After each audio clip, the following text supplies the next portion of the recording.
Hello guys, അപ്പോൾ ഇന്ന് രാവിലെ ഇച്ചിരി ലേറ്റായിട്ടാണ് എണീറ്റത്. കാരണം എന്ന് വെച്ചിട്ടുണ്ടെങ്കിൽ കഴിഞ്ഞ ദിവസം എനിക്ക് ഭയങ്കര തലവേദനയാണ്. കാരണം എന്ന് വെച്ചാൽ എനിക്ക് മൈഗ്രെയിൻ്റെ ഒരു ഭയങ്കര പ്രശ്നം ഉണ്ടായിരുന്നു കേട്ടോ. മൈഗ്രെയിൻ വരുന്ന സമയത്ത് നമുക്ക് നന്നായിട്ട് BP കൂടും, പിന്നെ ഭയങ്കര പാടാണ്, ഹോസ്പിറ്റലിലൊക്കെ ആയിരുന്നു. അപ്പം നാളെ വിഷുവായിട്ട് ഞങ്ങൾ വിചാരിച്ചു രാവിലെ തന്നെ ബ്രേക്ക്ഫാസ്റ്റൊക്കെ കഴിച്ചിട്ട് രാവിലെ തന്നെ എല്ലാം സാധനങ്ങളൊക്കെ മേടിച്ചിട്ട് വരാമെന്ന് വിചാരിച്ചു കേട്ടോ. അപ്പോൾ ഈ കുഞ്ഞാപ്പികളെയും കൊണ്ട് പോകുന്നതുകൊണ്ട് തന്നെ അത് ഭയങ്കര റിസ്ക്കാണ് കേട്ടോ. കാരണം ഇവർ രണ്ടും അങ്ങോട്ടും ഇങ്ങോട്ടും പോകുന്നതുകൊണ്ട്, കാരണം ഞങ്ങൾ എൻ്റെ കൂടെ മാത്രമേ വരുവാണെങ്കിൽ ഇവർക്ക് വലിയ പ്രശ്നമില്ല. പക്ഷേ ഏട്ടനും കൂടെ ഉണ്ടെങ്കിൽ ഇവർ രണ്ടും കൂടെ ഭയങ്കര പ്രശ്നമാണ്.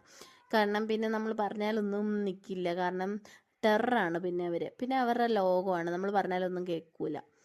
അപ്പം ഞങ്ങൾ ആദ്യം തന്നെ നമ്മളുടെ കുമിളിയിലുള്ള സ്മാർട്ട് ബസാറിലാണ് പോയത് കേട്ടോ. പിന്നെ ഇവിടെ വന്നപ്പോഴത്തേക്കും ഡ്രസ്സ് എടുക്കാമെന്ന് വിചാരിച്ച് വന്നതാണ്. അപ്പോൾ കുട്ടികൾക്കൊന്നും ഉള്ള ഡ്രസ്സ് അത്രയും ഇല്ലായിരുന്നു. കാരണം ഇനിയിപ്പം എന്തോ വിഷു ആയതുകൊണ്ട് തന്നെ എല്ലാം ഔട്ട് ഓഫ് സ്റ്റോക്ക് ആയി പോയിട്ടുണ്ട്. അപ്പം നേരത്തെ ഉള്ള ഡിസൈൻസ് തന്നെയാണ് ഇപ്പോഴും കിടക്കുന്നത്. പിന്നെ ഇത് 400 രൂപയുടെ ടോപ്പാണ് കേട്ടോ. പക്ഷേ നല്ല ഭംഗിയുണ്ടായിരുന്നു. പക്ഷേ എനിക്ക് വിഷുവിന് ഇടാനുള്ള ആ ഒരു ഇത് കിട്ടിയില്ല. പിന്നെ സ്കേർട്ടൊക്കെ ഉണ്ടായിരുന്നു കേട്ടോ. അപ്പോൾ ആ ഒരൊറ്റ സ്കേർട്ടേ ഉള്ളായിരുന്നു. അതിന് പറ്റുന്ന അതിന് ഒരു ടോപ്പൊക്കെ തയ്ച്ചിടുമ്പോഴത്തേക്കിനും ടൈം ഒരുപാടാകുന്നുണ്ട്. ഞാനതുങ്ങളായിരുന്നു കേട്ടോ. പിന്നെ തിരിച്ച് അവിടുന്ന് ഇറങ്ങി വന്നപ്പോൾ അതിൻ്റെ തൊട്ട് ഫ്രണ്ടിൽ സ്ട്രോബെറി കണ്ടു. നമുക്കിവിടെ അങ്ങനെ സ്ട്രോബെറി കിട്ടിയില്ല കേട്ടോ.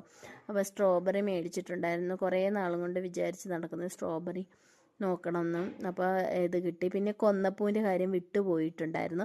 ഞങ്ങൾ വരുന്ന വഴിക്ക് ഒരു 3-4 കുട്ടികളുണ്ടെന്ന് തോന്നുന്നു. അവർ ട്രിവാൻഡ്രത്തു നിന്ന് വന്നതാണ്. അപ്പോൾ ഫ്രണ്ടിൻ്റെ വീട്ടിൽ വന്നതാണ്. അപ്പോൾ അവർ പറഞ്ഞത് കാട്ടിൽ നിന്ന് പറിച്ചുകൊണ്ട് വന്നു. കാട്ടിൽ കുറേ ഉണ്ടായിരുന്നു, അവിടെ നിന്ന് പറിച്ചുകൊണ്ട് വന്നിട്ട് അവർ വിൽക്കുകയാണ് കേട്ടോ. മിടുക്കി പിള്ളേരാണ് കേട്ടോ അവർ.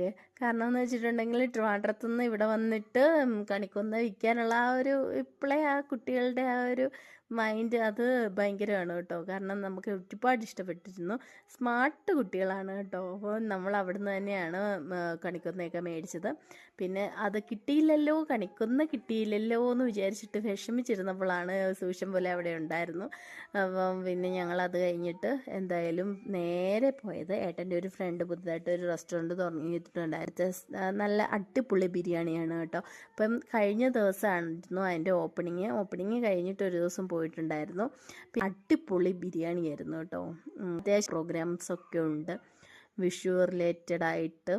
പിന്നെ എനിക്കൊരു ടാസ്ക് എന്ന് വെച്ചിട്ടുണ്ടെങ്കിൽ കുറേ ഈ വിളക്ക് കിണ്ടി അത് സംഭവങ്ങളൊക്കെ ഉണ്ടല്ലോ, അതൊക്കെ തേച്ച് കഴുകണമായിരുന്നു. പക്ഷേ അതത്ര വെളുത്തില്ല. കാരണം എന്ന് വെച്ചിട്ടുണ്ടെങ്കിൽ അതത്രയും വർക്കൗട്ട് ആയില്ല. കാരണം മമ്മിക്ക് അതിന് സ്പെഷ്യലായിട്ടുള്ള സോപ്പും കാര്യങ്ങളും ഒക്കെ വെച്ചിട്ടാണ് കഴുകുന്നത്.